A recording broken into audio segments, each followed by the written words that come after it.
నీకు ఇస్తాడు, ఎమానం పెట్టుకుంటే ల్యాండ్ ఉండాలని ఇందాక చెప్పాను నేను. ఏ పాలుగారికి అవ్వలేదా?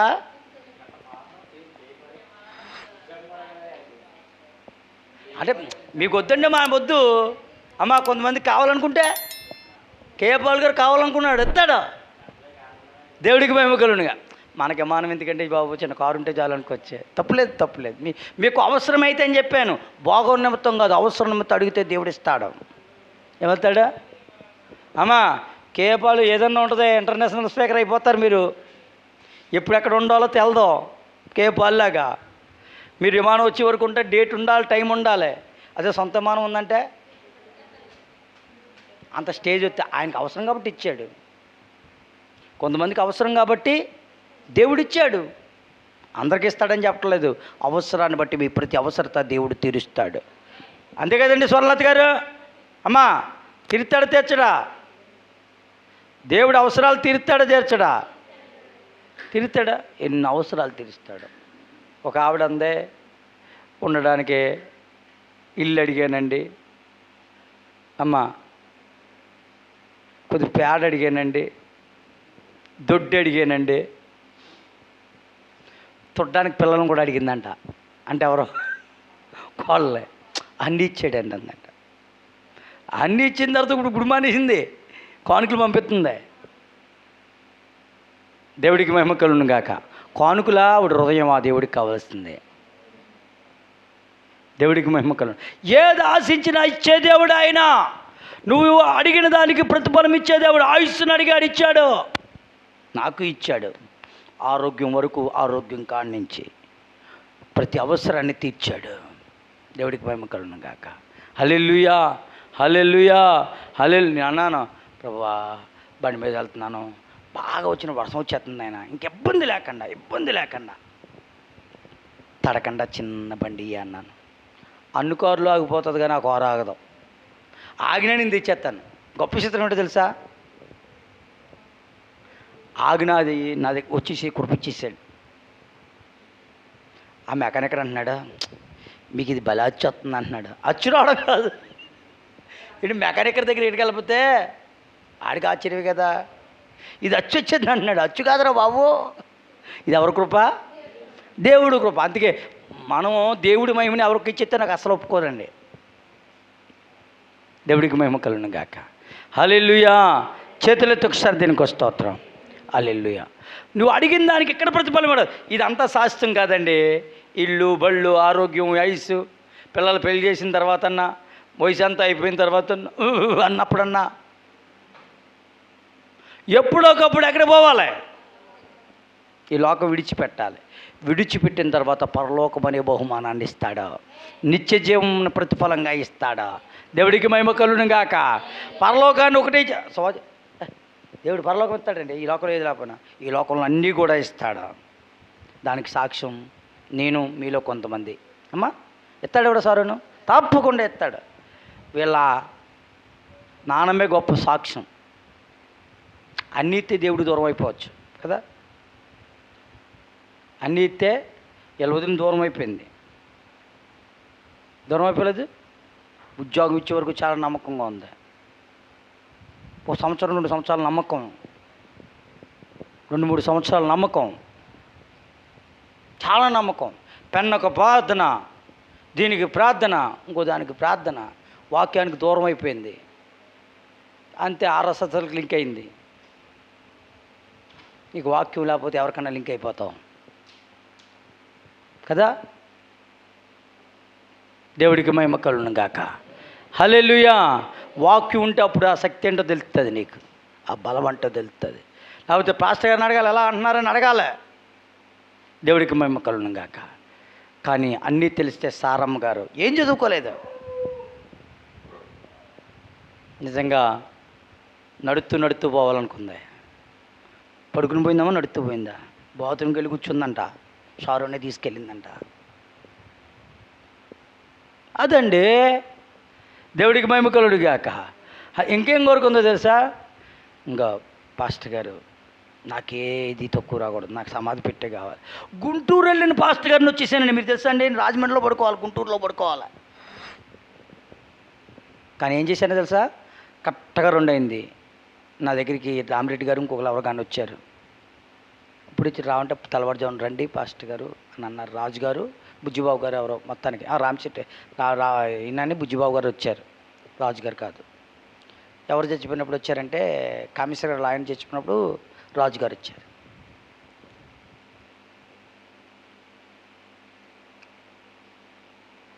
చాలా సంతోషం ఉంటుంది. నాతో ఇంకో పాస్టర్ గారు, గుంటూరు వెళ్ళి వచ్చిన పాస్టర్ గారు ఉన్నారు. ఇద్దరం కార్యం చేసాం. ఎలా పోయింది, ఎలాగ చనిపోయారమ్మ అడిగితే నాదు. ఆవిడ ఏం ప్రార్థన చేసుకుంది. ఇంకోటి తెలుసా, ఆవిడ ఎవరిని డబ్బులు అడిగేది కాదు. కాలతో రాజు గారిని అడగండి. నిజంగా డబ్బులు లేకపోయినా ఎవరో రెండు రకాల టిఫిన్ చేసుకున్న వాళ్ళు ఇక్కడ ఎవరో కనపడలేదు నాకు. ఎన్ని రకాలంటే రోజుకి 2 రకాలు. ఆ 2 రకాల టిఫిన్ నేను తిన్నాను కాబట్టి. ఆనందం నువ్వు తినలేదా? దైవకృప గారు తినలేదా? ప్రశాంతి తినలేదా? ఒక్కోసారి దైవకృప గారు, ఒక్కోసారి ప్రశాంతి, ఒక్కోసారి ఆవిడ తెచ్చేసేది. నేను తిన్నప్పుడు నేను ఇలా ఎదుర్కొంటా తిన్నాను. పాపం వద్దన్న ఎప్పుడు ఎవరికొరకు పెట్టేవాళ్ళం. అందరూ తినకపోవచ్చు, కానీ ఎలా పోషింపబడింది అంతేనండి. దేవుడు ఏ తక్కువ చేయడు. ఎవరు లేకపోయినా, ఏ ఆదాయం లేకపోయినా దేవుడు ఏదో ఒక ద్వారం తెరిచి నీ అవసరాలు తీర్చగల శక్తి, నువ్వు చేసేదానికి, నువ్వు ప్రార్థించేదానికి ప్రతిఫలం ఇవ్వగలడా. దేవుడికి మహిమ కలుగును గాక. దేవుడు ఏం చేసినా మన కోసమండి. అమ్మ ఏం చేసినా మన మేలు కోసమే. ఎరా ఆ బిడ్డను నేను అంటున్నాను, అలా ప్రభు రాజ్యాన్ని తీసుకోవడం మన మేలే. ఇంకా ఎంత బాధపడతావో, ఎంత దుఃఖపడతావో. కొన్ని కార్యాలు, కొన్ని అద్భుతాలు మనకు తెలియదు. దేవుడు మేలు చేస్తాడు. దేవుడికి మహిమ కలుగును గాక. ఇంకొక మాట చెప్పి నేను వాక్యాన్ని ముగిస్తాను. లాస్ట్ బహుమానం ఏంటి చెప్పండి? పరలోకం.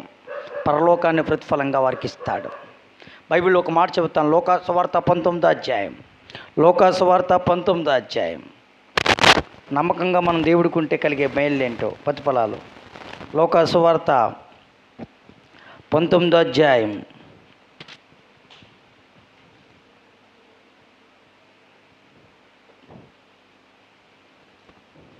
17వ వచనం. అతడు బలా మంచిదాసుడా, నీవు ఈ కొంచెములో నమ్మకముగా ఉంటివి గనుక 10 పట్టణముల మీద అధికారివై ఉండుమని వానితో చెప్పెను. చాలండి. నమ్మకం. నేను ఒక మాట చెప్తానాగే.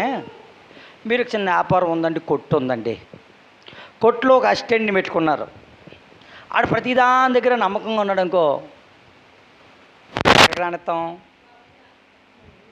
లోపలికి రానిస్తాం. అక్కడ కూడా నమ్మకంగా ఉన్నాడు అనుకో, ఎక్కడికి రానిస్తాం? క్యాష్ పెట్టి ఇక్కడికి రానిస్తాం. ఎక్కడికి రానిస్తాం? మొదట్లో నమ్మకం లేకపోయినాడు ఏదైనా అప్పచెప్తామండి. వారు ఇడితే నన్ను మొత్తాన్ని మోహేస్తాడు రాని ఆయన ఎక్కడి వరకు పని చేయించుకుంటాం, అక్కడి వరకునే. నువ్వు కూడా దేవుడికి నమ్మకంగా ఉంటే దేవుడు నీకు ప్రతిఫలం ఇస్తాడు. చేతులెత్తి ఒకసారి దేనికి స్తోత్రం. Praise lord. దేవుడు నీకు ఏమిస్తాడమ్మా? ప్రతిఫలం ఇస్తాడు. అన్నిటికీ అంతం ప్రతిఫలం ఏంటి? అంతిమ ఫలితం పరలోకం, నిత్య జీవం. Very good. 7వ మాట చెప్పి వాక్యాన్ని ముగిస్తాను. అదే 19వ వచనం. 7వ పాయింట్. 7 పాయింట్లు నేర్చుకున్నాం. 7వ పాయింట్.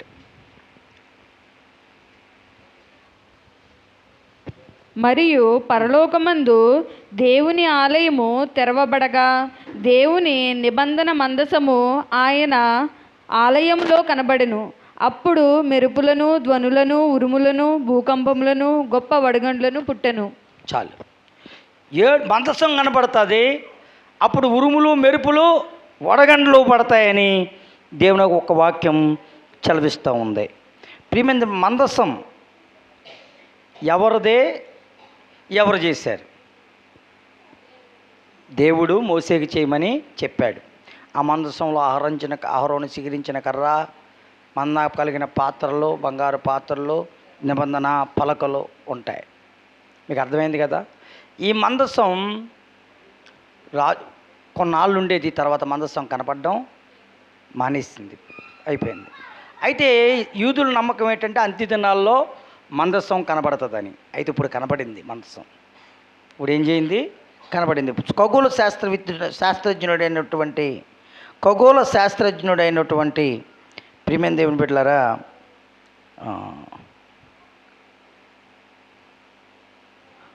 రాన్ యాట్, ఎవరు చెప్పండి?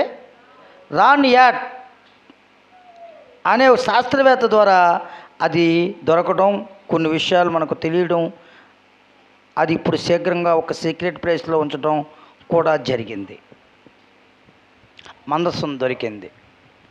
అయితే ఈ లోకంలో మందసం కంటే మనకు ఎవరు కావాలి? యేసుప్రభు వారే ఒక మందసం. మన మందసం ఎవరు? పరలోకంలో మందసం ఉంది. ఆ మందసాన్ని బట్టే మన ఆశీర్వాదం, మన రక్షణ, మన దీవెన, మన ఆరోగ్యం, మన ఆయుస్సు, మన పరలోకం. ఓ మాట చెప్తాను పిల్లరా, ఆ మందసం కనబడినప్పుడు వడగండ్లు, భూకంపాలు ఇవన్నీ కూడా కలిగాయి. 7 ముద్రలో 7వ ముద్ర ఈరోజు మనం లాస్ట్ గురించి విన్నాం పిల్లరా. ఈ సెక్షన్లో 7వ ముద్ర గురించి విన్నాం. 7వ బూర ఊదినప్పుడు ఏం జరిగిందో, మొదటి బూర ఊదినప్పుడు ఏం జరిగింది? భూమి మీద పచ్చదనం 3వ భాగం నష్టం కలిగింది. 2వ బూర ఊదినప్పుడు ఏం జరిగింది? సముద్రంలో 3వ భాగం నష్టం కలిగింది. 3వ బూర ఊదినప్పుడు జలములలో 3వ భాగం నష్టం కలిగింది పిల్లర, మంచినీటిలో. పిల్లర 4వ భాగం సూర్యచంద్ర బూర ఊదినప్పుడు, 4వ బూర ఊదినప్పుడు సూర్యచంద్రలో పిల్లర ఆకాశంలో 3వ భాగానికి నష్టం కలిగింది, చీకటి ఏర్పడింది. దానివల్ల మనుషులకి శ్రమ కలిగింది. ఇంకా 5వ బూర ఊదినప్పుడు పిల్లర దురాత్మల సమూహం చేత తేళ్ళు వంటి, మిడతల వంటివి, తేళ్ళు తోకలు వంటి వచ్చి మనుషులు బాధింపబడ్డారు. మరణం వెతికారు కానీ ఎవరికి దొరకలేదు. 6 మాంసాలు బాధింపబడ్డారు. ప్రియమైన దేవుని బిడ్డలారా, 6వ బూర ఊదినప్పుడు జరిగిన సంఘటన ఏంటి అంటే, మనుషుల్లో 3వ భాగం కొట్టివేయబడ్డారు, నాశనం చేయబడ్డారు. 7వ బూర ఊదినప్పుడు ఏం జరిగిందంటే, క్రీస్తు ఒక స్వరం వినబడింది, లోకరాజ్యము దేవుని రాజ్యం అయింది, యుగయుగాలు ఆయన పాలన చేస్తాడు. మనుషులకు కోపం వచ్చింది, దేవుడికి కోపం వచ్చింది. పిల్లరా తీర్పు జరిగింది. పిల్లరా పరిశుద్ధులకు ప్రతిఫలం ఇవ్వబడింది. 7వది పిల్లరా మందసం కనబడింది, వడగండ్లు, ప్రజలు పిల్లరా సునామీ ఏంటంటే అక్కడ భూకంపాలతో ప్రజలు బాధింపబడ్డారు, పిడుగుళ్ళతో. ఇది ఈరోజు వర్తమానం. ఇంత భయంకరమైన పరిస్థితిలోంచి నువ్వు నేను తప్పింపబడాలి. నా పేర్లు ఎక్కడ ఉండాలి? జీవ గ్రంథంలో ఉండాలి, తుడుపు పెట్టబడకూడదు. దేవుడికి దూరమై పాపం చేస్తే ఏం చేయబడతామని చెప్పండి? పేర్లు తుడుపు పెట్టబడతాయి. కాబట్టి సరి చేసుకుంటే మన పేర్లు జీవగ్రంథంలో లెక్కింపబడతాయి, తత్వద్వారా పరలోకం. మరి ఈ లోకంలో కూడా నీకు ప్రతిఫలం ఇచ్చే దేవుడు. నువ్వు దేన్ని ఆశిస్తున్నావో, దేన్ని అడుగుతున్నావో దేవుడి దగ్గర శ్రద్ధగా వెతికితే, నువ్వు శ్రద్ధగా భక్తి చేస్తే ఏమండి, దేవుడు ఎన్ని బాధలు వచ్చినా తప్పిస్తాడా లేదా? టీచర్ గారు మళ్ళీ మా ప్రశాంతి పిల్లరా అందరూ అనుకున్నారు నాగమణి గారి ప్రార్థన రారు, ఒక్కోలు పోతే ఇంకొకరు. నేను హాస్పిటల్ కరమన్నా మరి నాగమణి టీచర్ గారు వెళ్తలేదు, వెళ్ళండి అని. కానీ దేవుడు మళ్ళీ మందిరానికి నడిపించాడు. దేవుడికి మహిమ కలుగును గాక. దేవుడు కృప అండి. ల్యాబ్ టెక్నీషియన్ డాక్టర్లు కూడా ఇంక అవుట్, నేను ఎవడో బ్రతికించలేడు అన్నారు. ఎవరు బ్రతికించాడు? దేవుడు బ్రతికించాడు. అంతే కదా అందరి పరిస్థితి. దేవుడికి మహిమ కలుగును గాక. కాబట్టి మనము ప్రతిఫలం ఇచ్చే దేవుడు తప్పకుండా ఏమెత్తాడమ్మా? మీకు ఏమెత్తాడమ్మా? ప్రార్థన చేసుకుందాం. మైక్ స్వరం వింటున్నవారు, ఫోన్లో వాక్యం వింటున్నవారు కూడా ప్రార్థన చేద్దాం. చెప్పబడిన మాటలు హృదయంలో భద్రపరచాలని, వాక్యానుసారంగా నడిపించాలని క్లుప్తంగా చిన్న ప్రార్థన. ప్రేరేపింపబడిన వారు ఎవరైనా చేయండి. ప్రభువా 7 బూరల ద్వారా మాట్లాడావు, ఈరోజు శ్రేష్టమైన సందేశాన్ని నాకు ఇచ్చావు. ప్రార్థన చేద్దాం. అరుణోదిని గారు ప్రార్థన చేస్తారు, వచ్చారు ఇక్కడికి.